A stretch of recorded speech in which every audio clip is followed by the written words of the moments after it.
Każde środowisko ma jakieś wewnętrzne wojny. Jedni się kłócą na temat wyższości zupy pomidorowej z ryżem nad tą z kluskami.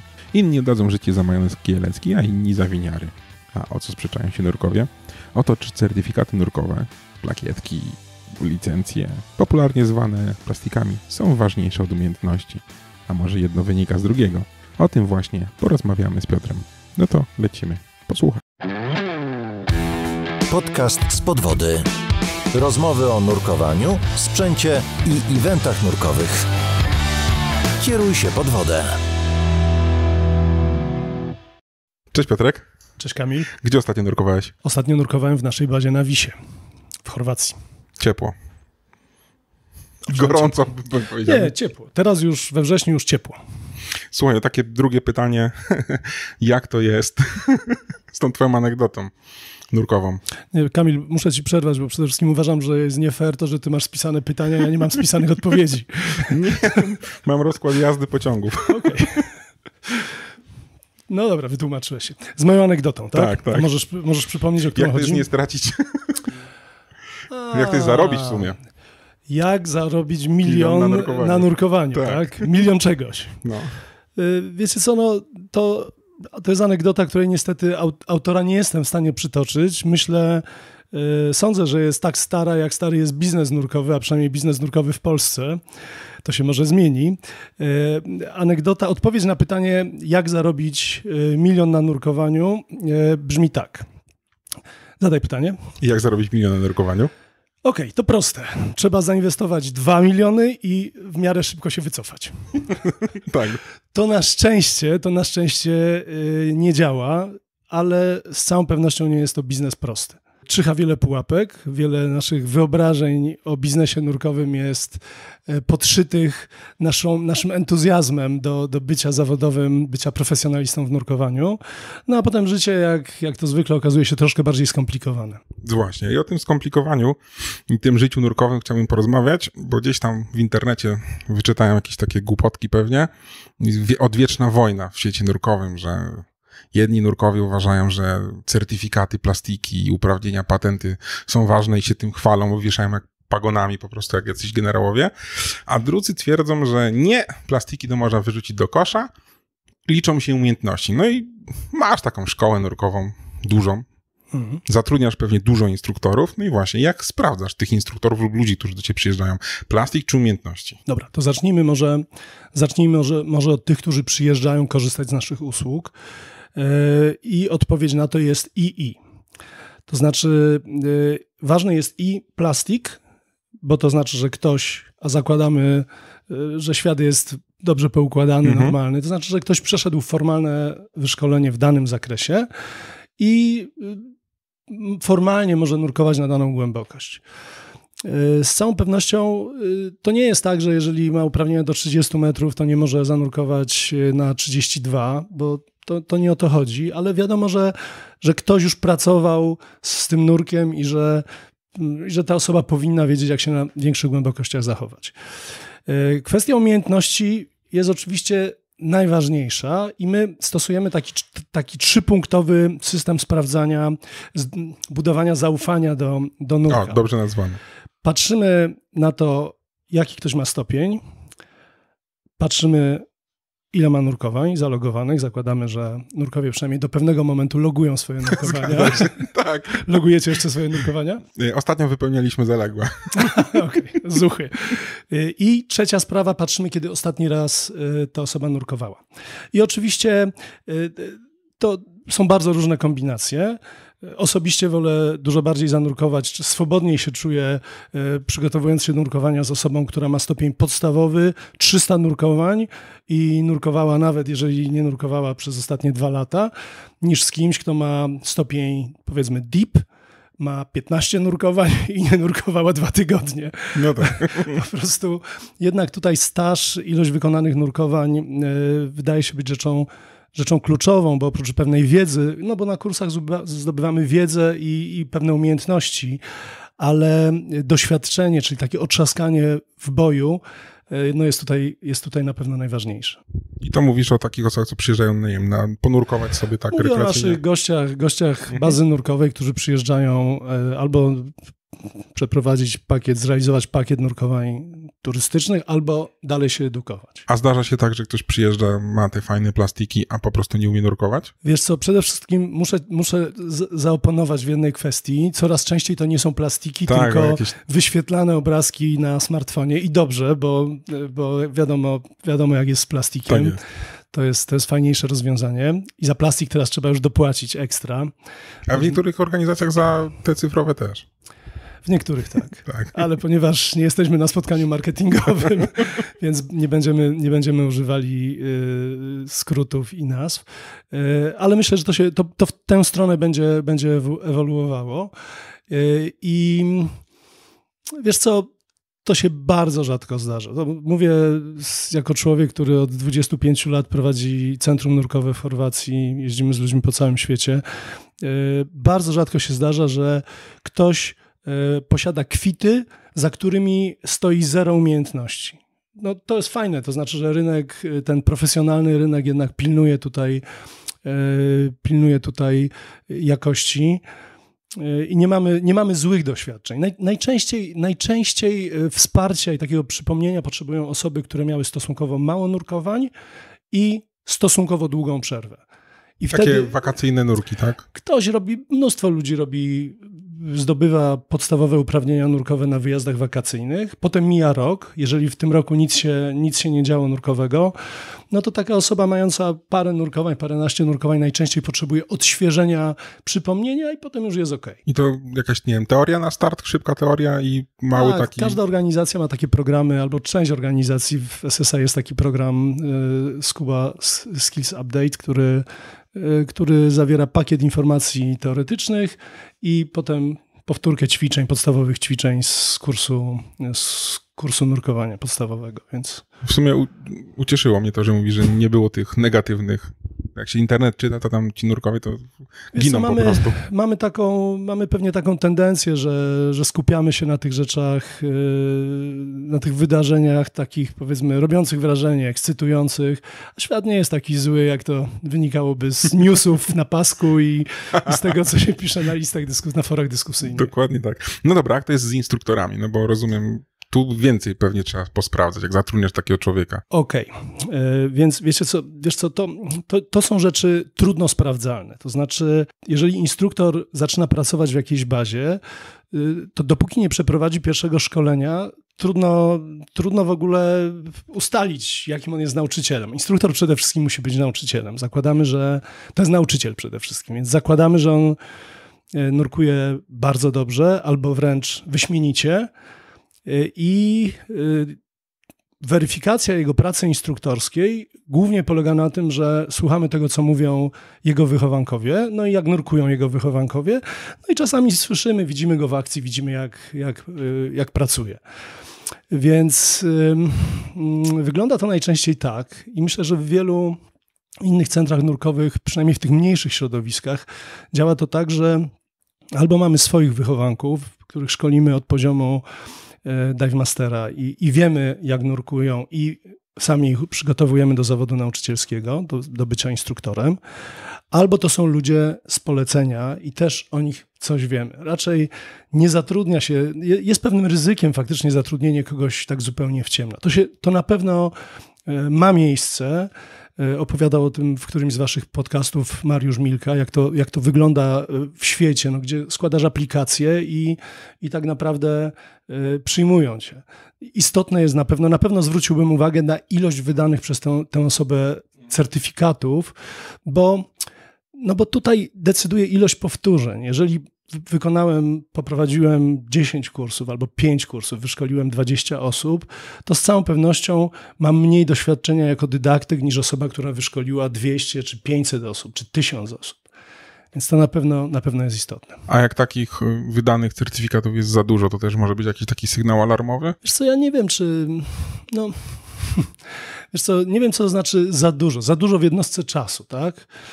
Tak, na pewno może to budzić jakieś podejrzenia, no bo ta praca jest czasochłonna, więc instruktor nie może prowadzić równolegle 10 kursów, może prowadzić równolegle 2-3 kursy, jeżeli jest szczególnie jeżeli jest młody i bardzo, bardzo zaangażowany i nie musi dużo spać. I jeżeli to nie są bardzo czasochłonne kursy. Ale są kursy, które są czasochłonne. Do nich należą wszystkie kursy profesjonalne, dive masterskie, instruktorskie, kursy techniczne, kursy podstawowe, kursy rescue. To wszystko są kursy wielonurkowe z dużym pakietem teorii. No i jeżeli się widzi, że ktoś tych kursów wydał zylion w jakiejś krótkiej jednostce czasu, no to jest na pewno niepokojące. No, może być, dokładnie. Przy czym trzeba jeszcze pamiętać o jednym, że czasami szkoli zespół. Czasami szkoli zespół instruktorski i z jakichś powodów certyfikuje jedna osoba, więc to też trzeba wziąć pod uwagę, że w większych centrach szkoleniowych certyfikacja nie zawsze jest związana z tym, że w całości poprowadziłem dane szkolenie. Okej, no to też jest dobra uwaga. To jest istotne, bo u nas czasami tak jest, że złożone kursy prowadzimy w 2 osoby, czy w 3 osoby, jeżeli jest większa grupa, no i ktoś potem może certyfikować to wszystko. To jest mądra uwaga, tak? Dziękuję. Ależ proszę. Odpowiedziałem tak, jak chciałeś. Tak. Tak, jak się umawialiśmy. Tu tak sobie zapisałem, że tak możesz mówić. Wracając do tych instruktorów, no to fakt, po pierwszym, nie wiem, szkoleniu, kursie można ocenić pracę takiego instruktora, a przed? Wiesz co, bardzo lubię instruktorów wieloorganizacyjnych i to jest dla mnie też jakiś argument, kiedy zatrudniam ludzi. Sam wywodzę się z CMAS-u i zawsze sobie wysoce ceniłem takie przygotowanie fizyczne, wydolność, pewną sprawność, której w CMAS-ie w moich czasach wymagano i chyba dalej tak jest. I te osoby, ponieważ my dawniej szkoliliśmy w PADI, teraz głównie szkolimy, w zasadzie wyłącznie szkolimy w SSI. Jeżeli na te cmasowskie papiery przychodzi nakładka tych anglosaskich systemów dydaktycznych, które są lepiej ustrukturyzowane i wygodniej się pracuje, szczególnie za granicą, to dla mnie jest taki sygnał, że to będzie prawdopodobnie dobrze nadająca się osoba do pracy. To będzie otrzaskany w środowisku wodnym nurek, który oprócz tego dostał taki pakiet wyszkolenia, wykształcenia dydaktycznego. Więc na to zwracam na przykład uwagę. Poza tym najczęściej jest tak, że instruktorzy wieloorganizacyjni uwolnili się od fiksacji na jedną organizację i są po prostu tacy ekumeniczni. Tak, ta jest fajna, w tej jest fajne to, w tej jest fajne to, w tej jest fajne to. Szkole w każdej, popatrz, który certyfikat, która grafika ci się bardziej podoba, bo nurkowanie jest jedno, więc dokładnie mogę cię certyfikować w czym chcesz. Zgadza się. No to jest fajne takie podejście, mieć porównanie z innych organizacji. To jest doskonałe. Ostatnio właśnie z Frankiem Przeradzkim o tym rozmawialiśmy. No to otwiera też umysł i zdobywasz też nowe umiejętności. Każda organizacja też skupia się ma jakąś tam swoją przewodnią myśl szkolenia, więc jeżeli się spotkamy z tymi filozofiami w paru organizacji, to z reguły my się stajemy też pełniejsi jako dydaktycy. To jest na pewno fajne. Zgadza się. No dobra, to taki instruktor zatrudniony zrobił pierwszy kurs. Podstawowy jakiś kurs. Wszyscy przeżyli, to przeżył okres próbny. Czy jakieś, nie wiem, podsumowanie jego, czy jakaś weryfikacja w trakcie takiego kursu, czy tam podglądasz, jak on pracuje, podpowiadasz? Wiesz co, te kursy, które my prowadzimy, one się rządzą bardzo taką znormalizowaną strukturą. Oczywiście każdy instruktor ma swój styl nauczania i to jest super, no bo nie można napisać dokładnie komuś, jak ktoś ma mówić po kolejce, ponieważ to wynika z naszego temperamentu, z naszej wiedzy i być może, co najważniejsze, z tego, czego potrzebują i co są w stanie przyjąć nasi słuchacze.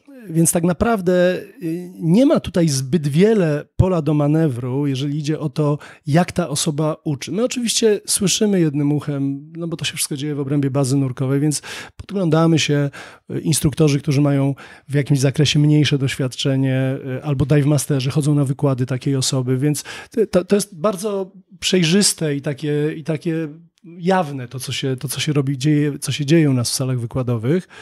Więc najczęściej pytania, jeżeli padają jakieś, albo z mojej strony jako szefa wyszkolenia jakaś komunikacja, ona dotyczy logistyki, czyli gdzie wykonać konkretne nurkowanie szkoleniowe. Czasami dzielimy się z takimi osobami naszymi knifami, patentami, jak testujemy narkozę azotową, albo jakich gadżetów korzystamy podczas pewnych nurkowań szkoleniowych. I to wystarcza. Te kursy instruktorskie prowadzone w kraju, bez względu na organizację, są na tak dobrym poziomie, że ci ludzie są przeselekcjonowani, więc jeżeli ktoś chce być instruktorem, jeżeli ktoś chce szkolić, to z całą pewnością potrzebuje tam paru kursów, żeby tak się uspokoić. Mówię o młodych instruktorach i robią to ludzie bardzo dobrze.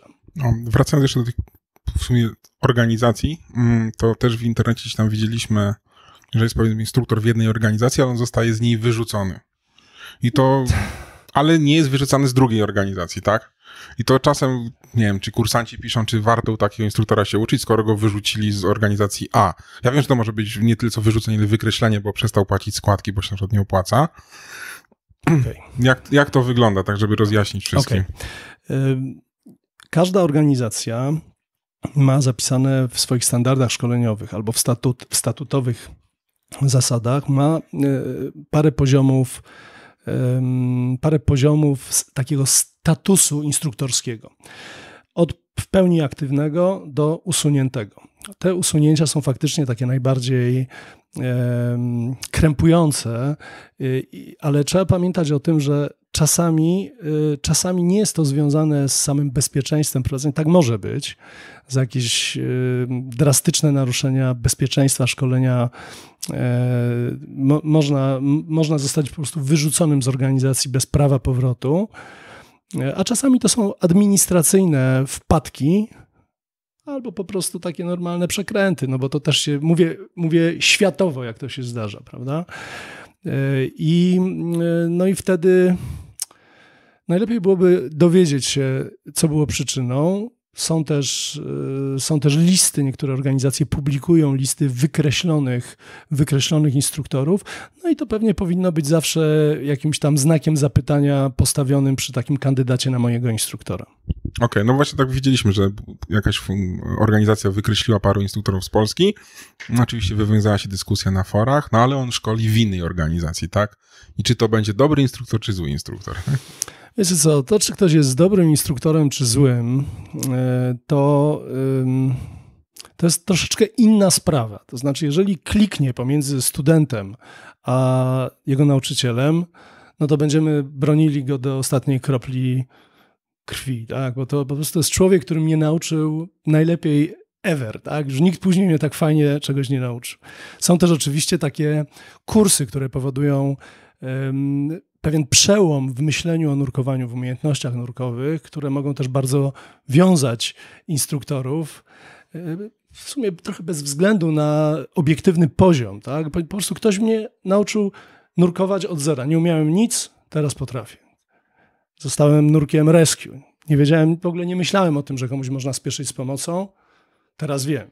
Zostałem przewodnikiem nurkowym, czy zostałem nurkiem technicznym. To są zawsze przełomowe kursy, które wprowadzają nas w nową przestrzeń nurkową, w nowy obszar. No i tam na pewno jak kliknie, no to wiecie, no to znaczy, że działało. To są troszeczkę odrębne rzeczy, no ale wybierając na rynku pomiędzy instruktorami, ja osobiście wolałbym szkolić się u kogoś, kogo żadna organizacja nie wykreśliła. Właśnie to jest moje drugie pytanie, jak tak jestem powiedzmy świeżakiem, chcę zacząć nurkować, to jak wybrać instruktora, tak? No, czym się kierować? No, totalnie nie mam pojęcia o nurkowaniu, usłyszałem gdzieś w telewizji, że można nurkować, poddychać tym magicznym tlenem z butli. Tak, no tak, właśnie, w telewizji mówią, to mówię, no to idę i teraz mam tylu instruktorów.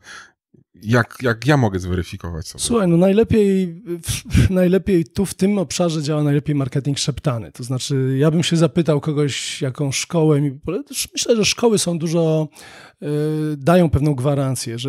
Jeżeli ośrodek szkoleniowy utrzymuje się parę lat na rynku, jeżeli szkoli, robi wyjazdy, bo też trzeba pamiętać o tym, że to nurkowanie to jest pewna sfera, w której tylko częścią jest szkolenie. Bo za tym szkoleniem powinna iść sprzedaż sprzętu, powinna iść jakaś turystyka nurkowa. Serwis. No i wtedy ci nurkowie faktycznie w tym miejscu otrzymują kompletną taką całościową usługę. Więc nawet jeżeli nie potrafię wskazać konkretnego nazwiska, to szkoła nurkowa daje jakąś gwarancję, że tam będzie wszystko się działo w porządku, niezależnie od tego, na jakiego instruktora czy instruktorkę trafię, to zostanę dobrze wyszkolony.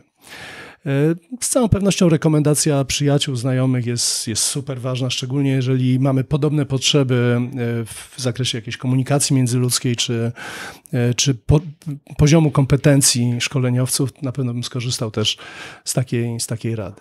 Okej. Jeszcze wrócę. Przepraszam, internet, wiesz, a internet, no może zawęziłbym troszeczkę sferę poszukiwań, ale jak wiadomo, no w internecie działają ludzie, którzy lubią internet, lubią się tam wypowiadać, to jest też bardzo zawężona no tak. pula osób. Zgadza się. I nie wszystko, co piszą w internecie, to prawda. I nie wszystko musi mi odpowiadać, prawda? Dokładnie nie tak. musi mi pasować. Wrócę jeszcze na chwilę do WIS-u. Mhm. O, to przyjemny powód. Tak, dawaj. Tak. Długo tam siedzisz, długo szkolisz. Długo siedzę, to nie jest dobre określenie. W cudzysłowie, nie? Okay. Czy zatrudniasz tylko instruktorów z Polski, czy też z zagranicy? Na przykład i czy widzisz jakieś różnice, powiedzmy? Stajemy się coraz bardziej bazą międzynarodową. Nie zatrudnialiśmy dotychczas instruktorów, którzy nie są Polakami. W tym roku po raz pierwszy pracuje kolega, instruktor, Marcin Dobrucki, który mieszka na stałe w Finlandii. Pojawiło się sporo Finów, więc stajemy się bazą międzynarodową. Z całą pewnością ten moment nadejdzie, kiedy zaczniemy zatrudniać instruktorów, którzy nie są Polakami. I na pewno wtedy spotkamy się z różnicami w podejściu do szkolenia, ale te różnice są spłaszczane to będą bardziej różnice wynikające z pewnej kultury środowiska w danym kraju, ale one są z całą pewnością spłaszczone przez standardy szkolenia w danych organizacjach, więc nie przewiduję tutaj jakichś specjalnych kłopotów, raczej korzyści. Mówisz instruktor z Finlandii, tak? Instruktor z Finlandii, tak. Poleciał do Chorwacji. No to zupełnie zmiana klimatu. Tak, ale to nie był jego pierwszy pobyt na WIS-ie, po prostu teraz spędził z nami cały sezon. Super, no to co, życzę jak największej dalej rozwijania się. Aha. Jeszcze większej bazy. No nie, to nie jest potrzebne. To wiesz, wróćmy do tego 1 000 000, wiesz, żeby się nie trzeba było nigdy wycofywać po wrzuceniu tych 2. Dobra, to co? No to żeby te 2 miliony zostały w takim razie. Okej. Dzięki. Dwa włożyłem. To żeby 4 wyjąć. No właśnie, dobra. Dzięki bardzo. Dziękuję bardzo. Dziękujemy za wysłuchanie odcinka. Każde odtworzenie, każde udostępnienie, polubienie czy komentarz to dla nas bardzo cenne wsparcie. A jeśli podoba Ci się nasza twórczość, możesz wesprzeć nas w serwisie Patronite. Mamy nadzieję, że zechcesz przyłączyć się do współtworzenia Spod Wody i dorzucić swoją cegiełkę do tego projektu.